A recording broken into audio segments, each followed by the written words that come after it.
We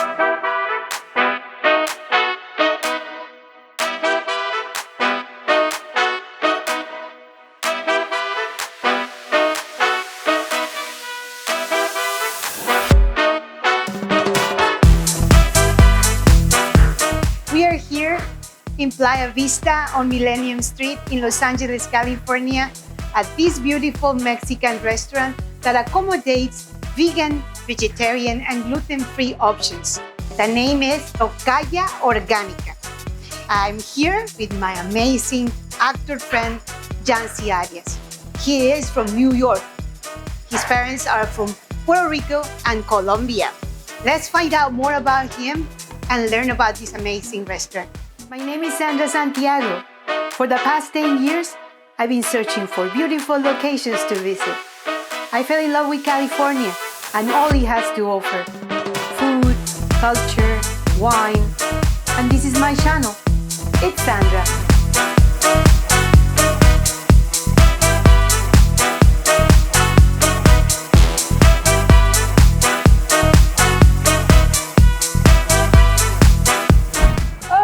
So, first of all, I just wanted to tell you that you inspired me as a Latinx actress in Hollywood to keep going in this industry. Yes. Well, listen, you inspire me because I'm here for you. The whole point of being an actor or a producer or content creator is to serve other people, right? So I'm here to serve you. And thank you for having me, because any chance we get to help each other and to be a part of the collective of creativity and serving others, I'm here. So I wanted to know or get more into that background and how you started as an actor. I know that you started in Broadway. You have a big, how do you say it, a first break. Okay, yes. Tell me about that. That was and my you were in New York and Broadway. Tell me. Yes. Well, I born and raised in New York, Lower East Side, Manhattan, and Flushing, Queens, and moved around all over. Staten Island, Brooklyn, Manhattan. I mean, my family and I have been around Jersey, etc. But in that whole journey, I found that I had a certain need to serve. So I heard that I had a decent voice and I had something to offer. So I was so lucky and blessed to meet some wonderful mentors, Jack Romano, James Green, Alan Savage, the list goes on. And when I was in high school, James Green had told me, you should think about going to conservatory. So he helped me prep to get to Carnegie Mellon, where I ended up going to school for drama and music theater. And so there is where I kind of started breaking into more film and television. There was some shows going on in Pittsburgh, and there weren't a lot of people that looked like me.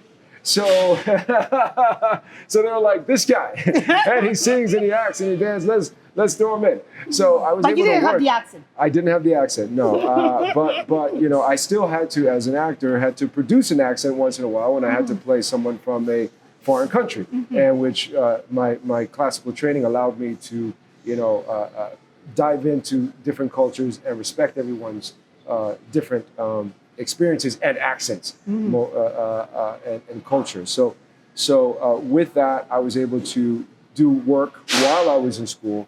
They didn't really allow it, so I kind of did it on behind their backs. But anybody who had a chance to actually be hired to do something that they love, especially while they're being educated, you do it because you learn, while you do it as well. But how was it? How was the first break? How was your? So my very first film. It was not Broadway? No, it was not Broadway. My very first film was an HBO movie called Criminal Justice with Anthony LaPaglia, Rosie Perez, and Forrest Whitaker. And Forrest Whitaker is amazing. I love him and I love Rosie too. Yeah, so I remember sitting in the hallway right before my scene and seeing Forrest Whitaker right in front of me, and he was prepping, very serious, learning his lines, and I was very quiet and respectful.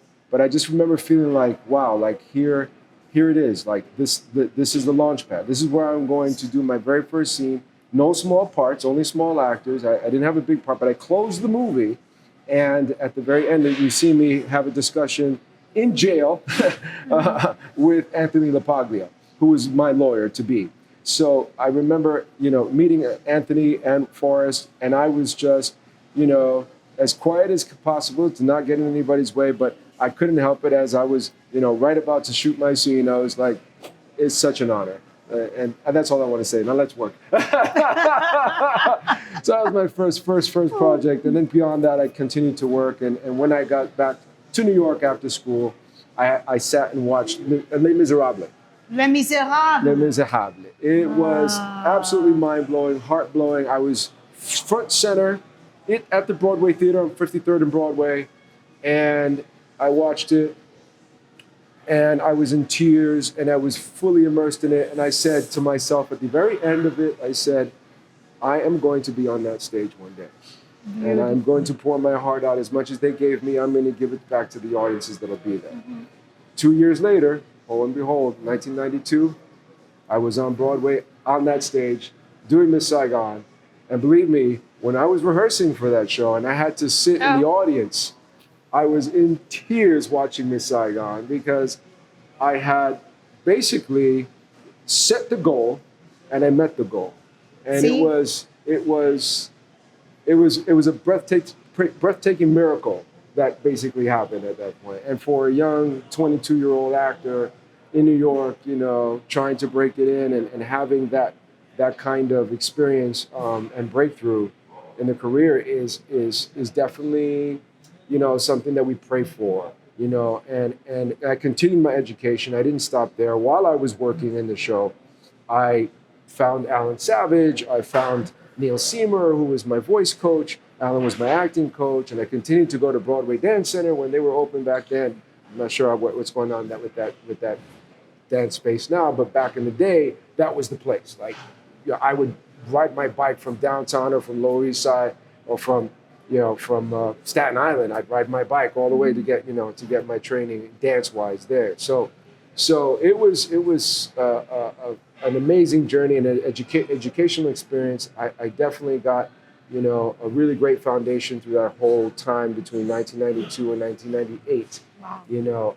I was with the show on and off for about 6 years, and then I did another Broadway show after that called The Wild Party with Eartha Kitt, Mandy Patinkin, Toni Collette, the list goes on and on and on, and Tanya Pinkins.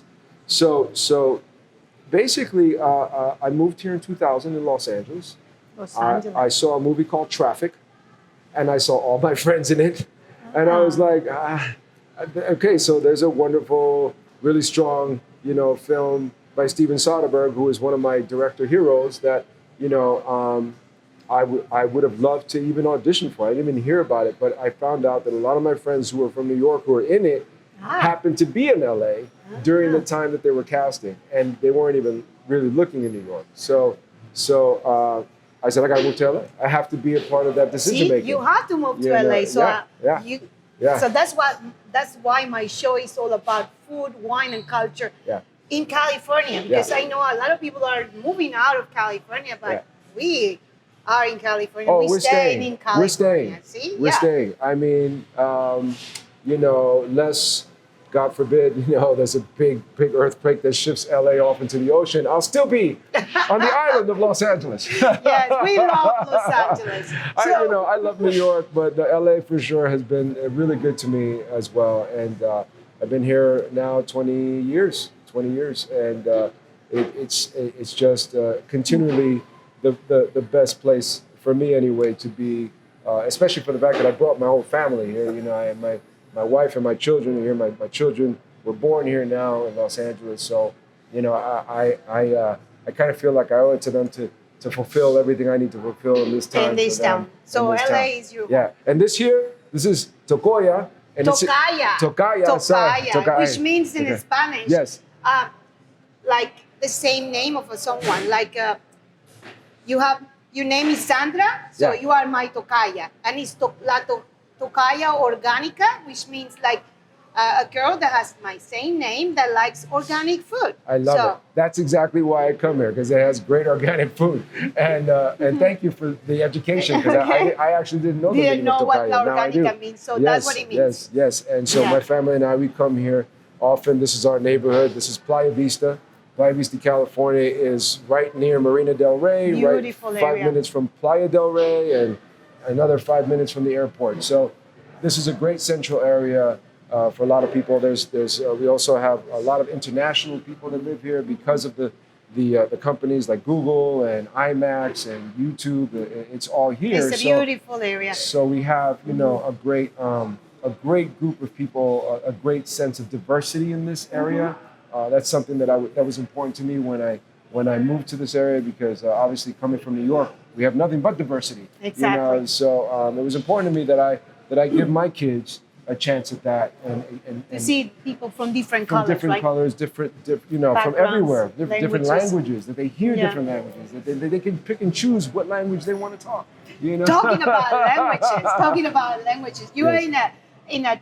Or I'm not sure if you're still on that show or you just completed that show, but Queen of the South.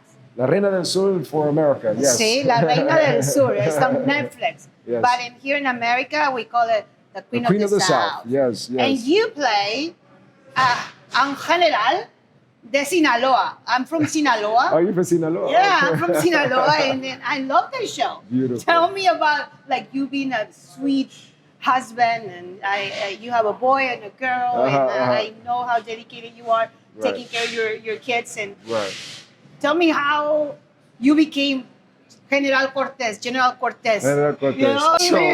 So it's the kind of thing where I'm the kind of actor that likes to work from the inside out. You know, I understand also how to work from the outside in. Yes. But that's for me the second phase. So the first phase is understanding, what am I fighting for, right? What is the exact argument and the problems that we're dealing with in the story? Yeah. So when I got the script, I was like, okay, so, all right, I've been in this world before. I did a show for NBC called Kingpin and several other shows that, I had to dive into that culture in terms of the cartel and the drug problem for the last 60 years.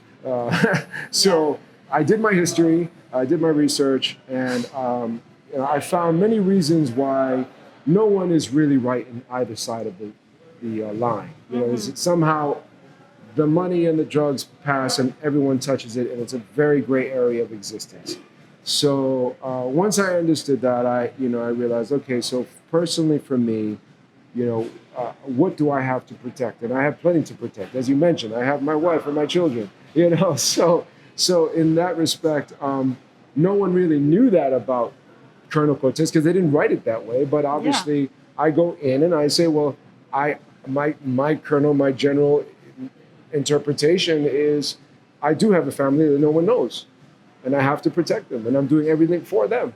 And so, So that's how you base your character, or do you have to look other Latinx actors or a Mexican actor to become that actor? No.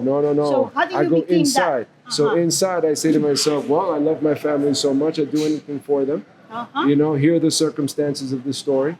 The audience and the director and the producer and the writer, they don't have to know what I'm thinking. Exactly. This is my personal conviction, my personal conviction. What am I protecting?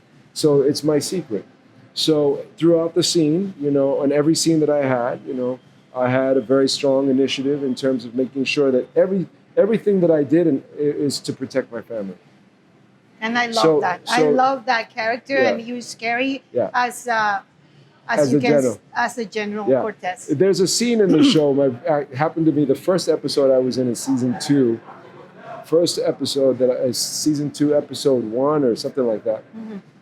When they introduced my character, and I supposedly ate, my enemy. Mr. Batman. And I offered it to his best friend because he tried to kill me, right? Oh, wow. So the only way I could justify that, because obviously it's absolutely gross, right? To think about cannibalism anyway.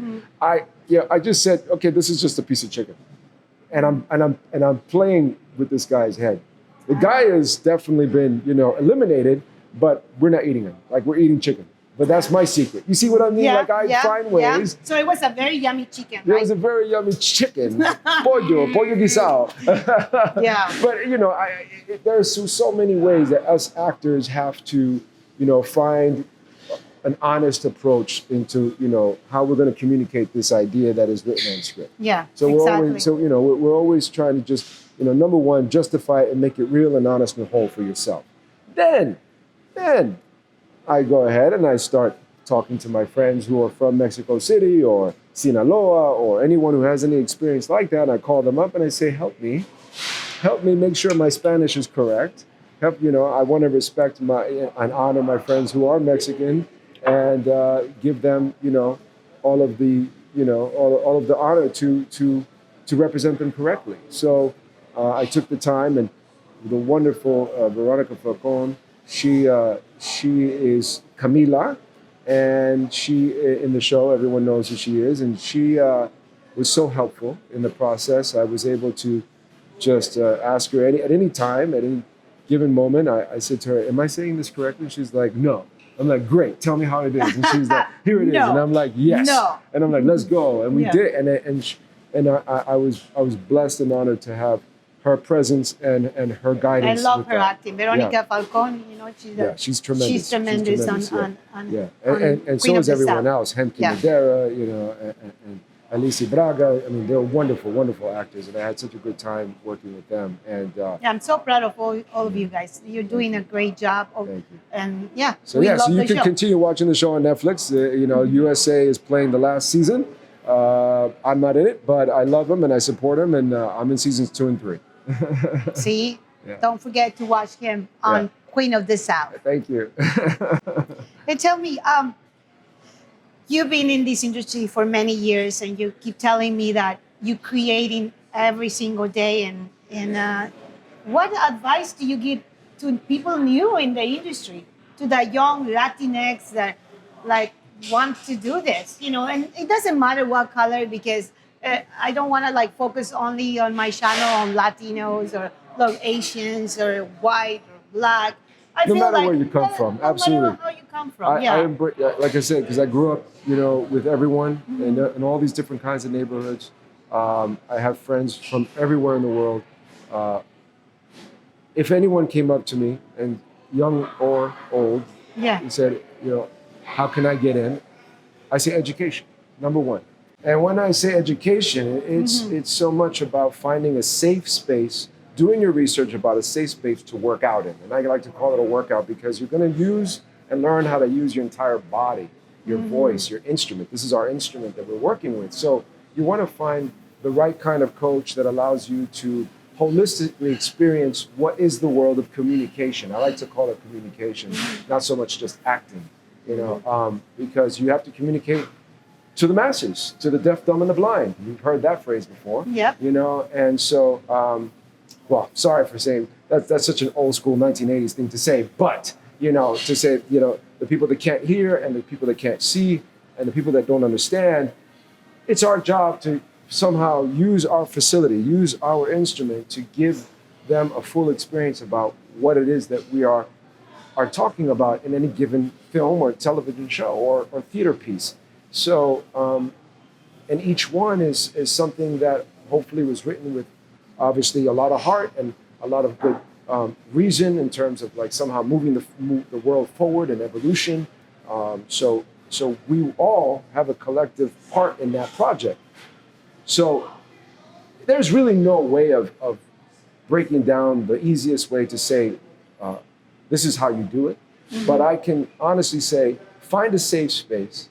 And number one, ask yourself, as a human being, why would you want to do this? And when you do that, you say to yourself, okay, if I want to do it for others, then, and I'm here to serve people, then you're in the right place. You're in the right space and the right frame of mind to try and work these things out inside of you, because it's a huge commitment and it's a huge responsibility. It is. People don't realize it, but we are in some way or another a form of therapy for other human souls watching the work, watching stories. We are either giving them a sense of escape where they can just, you know, oh my goodness, you know, I had such a hard day and I just want to kick back and watch something crazy and, you know, Exactly, and just escape and see a whole new universe that take me away, right? And that's the power we have as an artist, right? Or we have the opportunity to be a part of projects that are based on truth or are true stories where we're teaching people an aspect of life that not everyone, you know, knows about or hasn't seen or is afraid to talk about. And here we have a chance as a collective union to, you know, as a group, as a cast and a crew together to make a wonderful show where we can make them go, oh my God, what is that? And how can we improve our lives and how can we make it better for each other? Right? So you have to ask yourself as a person, it's not even an artist, as a human being, why do you want to be in the communication world? Why do you want to be an actor? And it has to come down, it really just has to come down to, I'm here to serve you. Exactly. And if you're not in for that and you're in for the money or in for something else and you're into, then there are other jobs that allow you to do that. And probably get paid a lot more money too. A lot more money, yes. But you know, if you're the lucky 1%, yes, you can make a quite an amazing living at what we do here. And that, you know, that's the nuts and bolts of my explanation or my way to share with anyone about, you know, how to get in. But it all starts again with education, asking friends who might be the one coach or the one theater space or the one conservatory that teaches a full experience for young and you know, aspiring actors. Thank you so much for that. You're welcome. And well, it's all this information that we got today we couldn't get without meeting El General Cortez of Queen of the South. Right. YANCI ARIAS. Right. And I love food. I love food too. And one of the things I do, like every time I get a chance to be on a set, I make friends with the caterer. Oh, okay. So. And I pick their brains and I ask them to teach me, you know, fun new recipes, you know, so I can like sometimes, you know, cook something up at home for the kids and my wife, and you know, and share recipes. And so far so good. I bring those kind of little nuggets of knowledge to my family, and my wife just makes it even better. Oh, that's so Exactly. So tell me, we are going to eat something amazing here at Tocaya Organica. Yes. Show me what you like and why you eat, because I want to eat what he is eating. Let's go. Let's go.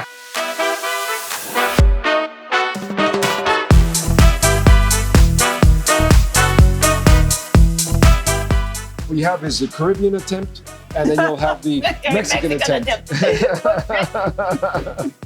It all depends on what you want. You know, what's your flavor for the day? So I love Caribbean food and I love Mexican food. Yes. And you are from Puerto Rico, from Colombia, and American, right? An American, yes. My parents are Colombian and Puerto Rican, and we definitely have all these we have wonderful diverse foods that are introduced from South America and from the Caribbean. So and now my wife of 20 years, we basically learned so much about the Brazilian culture. And your wife is from Brazil. She's from Brazil, so I speak goodness. Portuguese, I speak Spanish, a little French, and just whatever else, whatever. Yes, ooh la la. Oh la la! Thank you so much. The chips are coming. Merci beaucoup. Merci beaucoup. Muchísimas gracias. Gracias. Look at these are the Mexican chips, and this is the Caribbean chips. Yay! Yummy. Yes. So see. Yeah, go help yourself. Let's try it. Try it. Yeah, why not? That's yum. That's a lot of yum right there.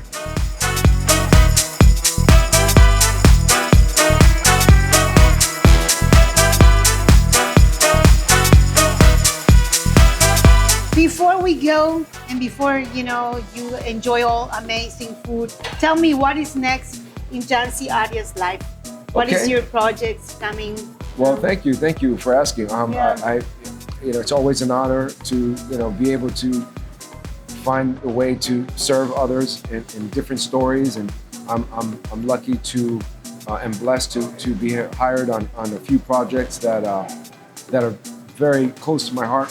One is called Switch Before Birth, which will be on the Lifetime Movie Network or Lifetime channel, coming out this September 2021. I had the chance to work with Justina Machado, who Justina Machado. everyone knows. She's just been some wonderful projects. She was in Queen of the South, right? She was in Queen of the South. Yeah, I we love didn't get to work. performance. Thank you. Yes, she was amazing in that, and she was in season 1, and she does do a return at some point.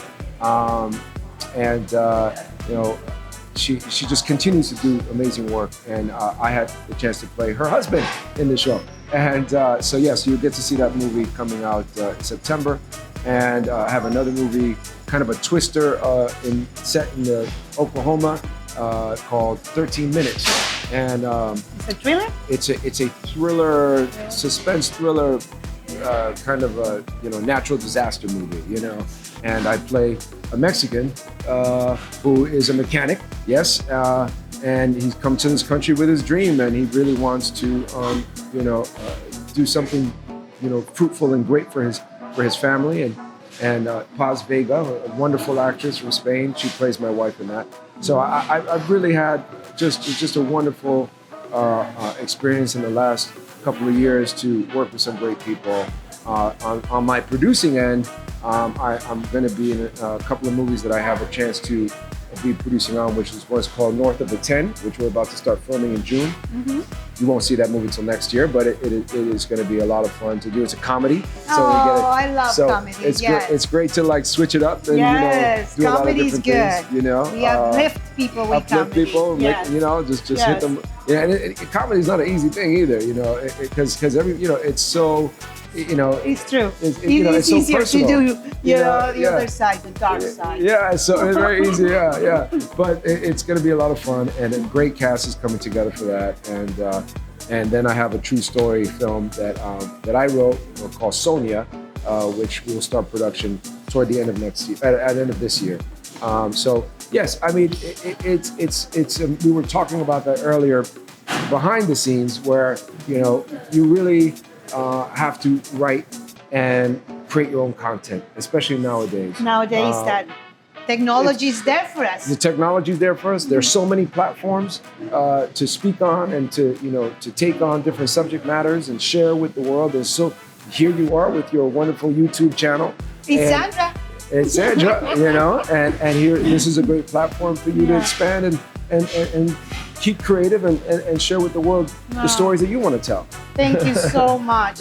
Thank you so much for being in my channel. And good luck. And I shouldn't say good luck, because luck comes to those who are prepared, who have education. And what YANCI say, we have to have education. The education is the key. When you stop learning, you stop living. That's what I said.